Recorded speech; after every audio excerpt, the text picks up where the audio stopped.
I've been in abusive relationships. So I've been in those situations, not so much because I cared what other people were thinking, but I didn't have the strength to walk away. I don't bash or come down on people that are in those situations. It's just you have to find your strength.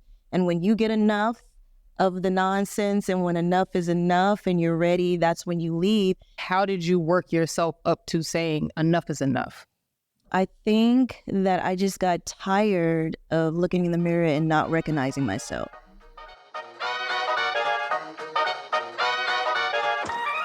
Hello, guys. Welcome to another episode of Sip and Spill, where we sip on drinks while spilling the tea on dating and relationships. I'm your host, B, and today I'm with the beautiful and wonderful Ligel. Hello. Thank you for having me. Thank you for coming. I'm so excited to have Ligel today. She and I are going to be reintroducing a conversation we had before around social media and the perceptions behind it versus reality. So I'm really looking forward to talking about this with you. So before we get started, cheers. Yes, cheers. Yes. So before we jump into the topic, I thought it'd be fun if we talked about our first impressions of each other. So I'll let you start. What was your first impression of me? Oh, my first impression of you, definitely very authentic. And I think that's the energy that I look for and I'm drawn to in people. So beautiful, but authentic. So when people have the outward beauty, it's sometimes skewed, that authenticity, but you had that. And the intellect and the poise and all of that and all of that and all of that. Yes. So my first impression of Ligel, first of all, I thought you were fabulous. Like, I remember she was dressed to the nines, y'all. Dressed to the nines. I was like, ooh. But I also was like, she does not play. No. Because we were like telling her about some stuff and I'm so glad that I don't participate in certain things because I don't do any mess. But I love that because I feel like you're one of those people where I know exactly where I stand with you in every moment that I'm with you. And I love that. Yes. I love that. I don't do well with kind of like the limbo thing. I think you like me, but you don't. You are very much, if I like you, you'll know. And if I don't, you will know. Yes. Yes. Perfect. So another segment I kind of wanted to play around with is called Am I Tripping?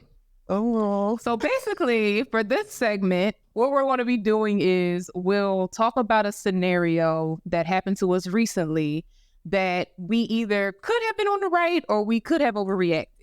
And in the end, we'll tell each other if we thought the other person was tripping or not.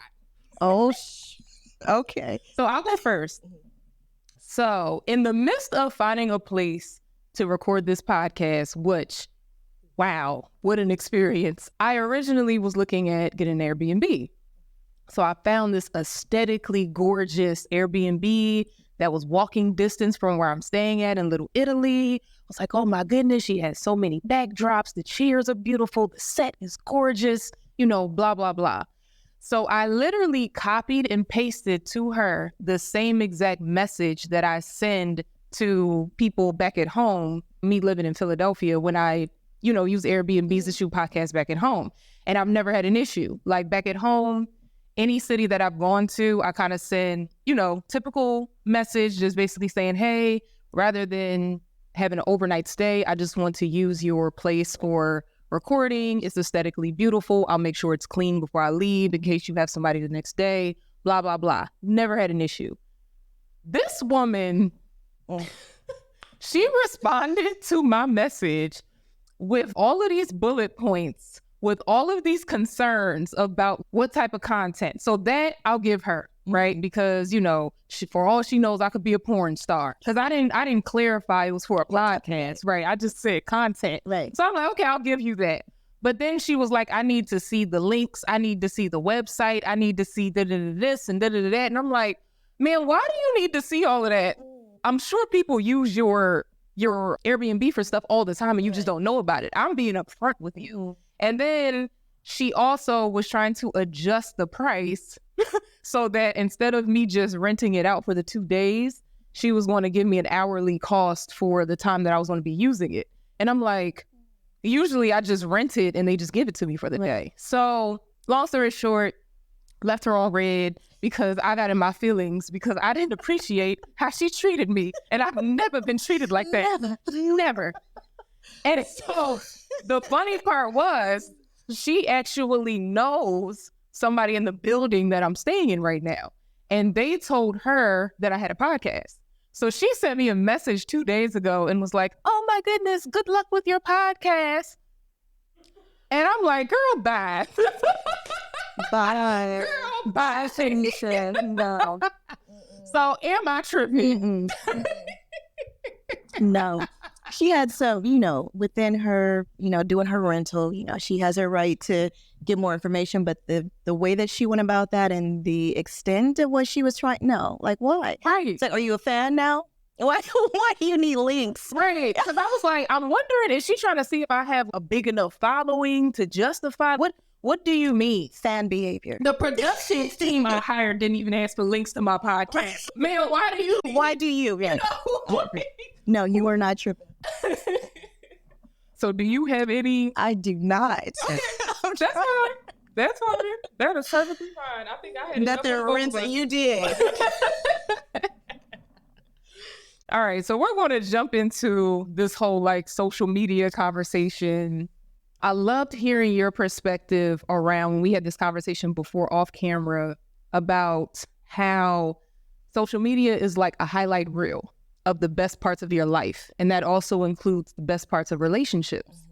And so something that I'm finding too, the older I'm getting, because I'm 30 now. And so a lot of people around me are getting married, they're having babies, and here I am single, trying to still make it as a podcaster. And so, right, not the dog.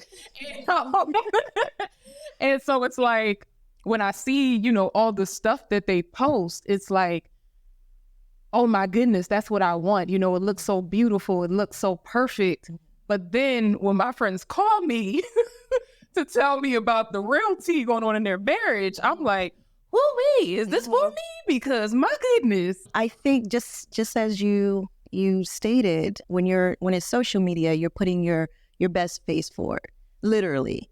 No one is showing you the struggles, the arguments, the complacency, the things that they're really struggling. Because if people put that out there, nobody wants to see that. People want to see the illusion of it. And I feel that most people feed into that. And sometimes it's not even on purpose. It's just, I had this moment, let me put that out there. But it gives such a facade that people are much more than what they really are. And I believe that we're more alike than we are different. So we know the struggles that we have in relationships. And it doesn't take away, there's beautiful relationships out there. But I think people that may not be in a relationship at that time should never, look at other people's relationships that are plastered online to, and see that as, oh, that's a goal.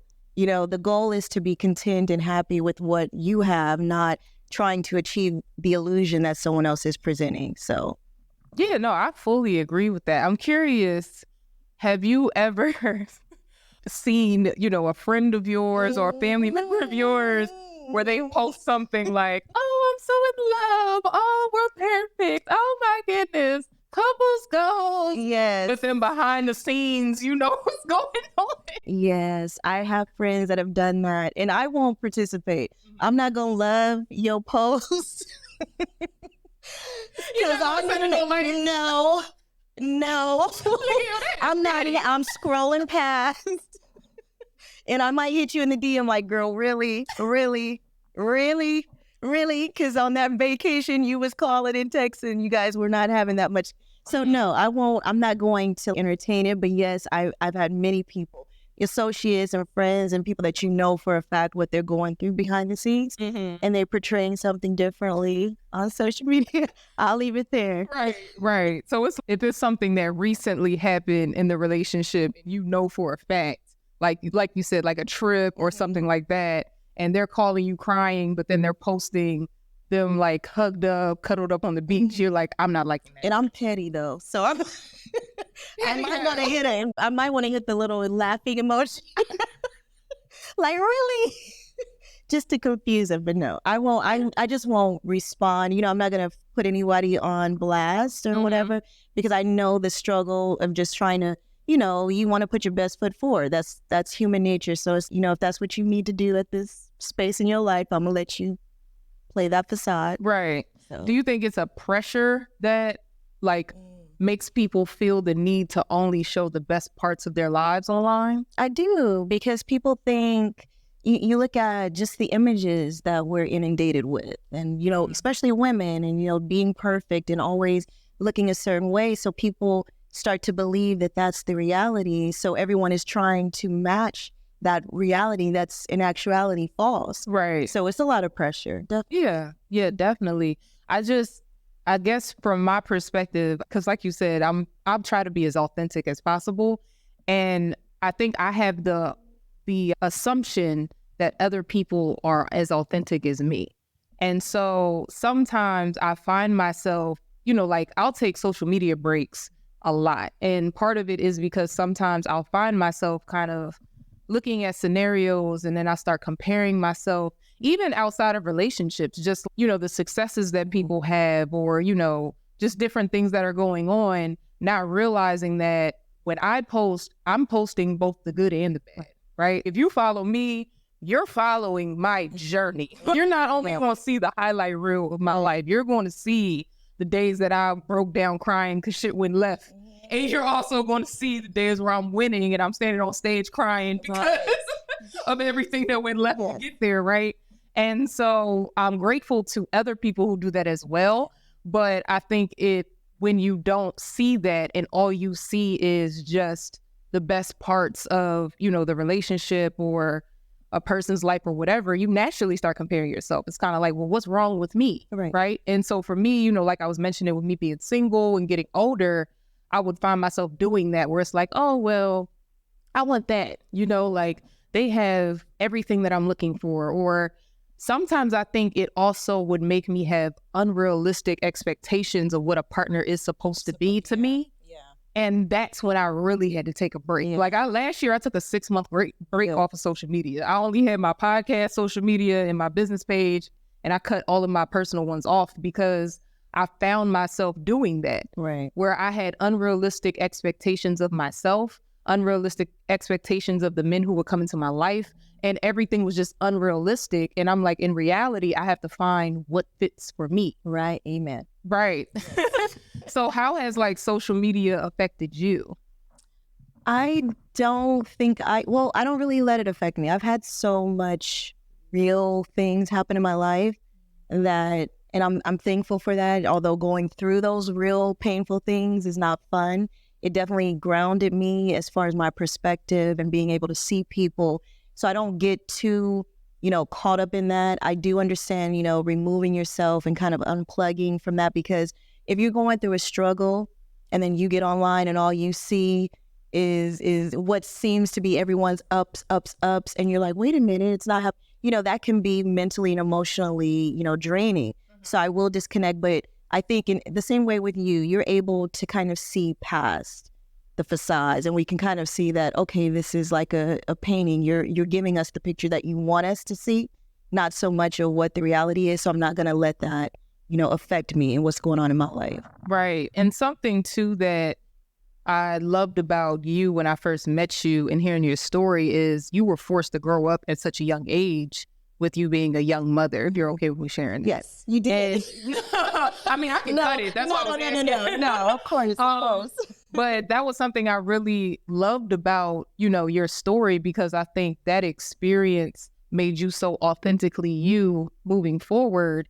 And it kind of garnered such a good relationship with your child now, It did, because when you're still being raised yourself and then you find yourself about to be a mother, and then remember, I was raised in the church, so that brought a lot of stuff with it. So it wasn't just, oh, you're a young teenager pregnant, you get ostracized, you get judged, and everything that you're taught in church is telling you that, this is wrong, this is wrong, this is wrong. But for whatever reason, at even such a young age, I had the wherewithal to say, I'm keeping my son.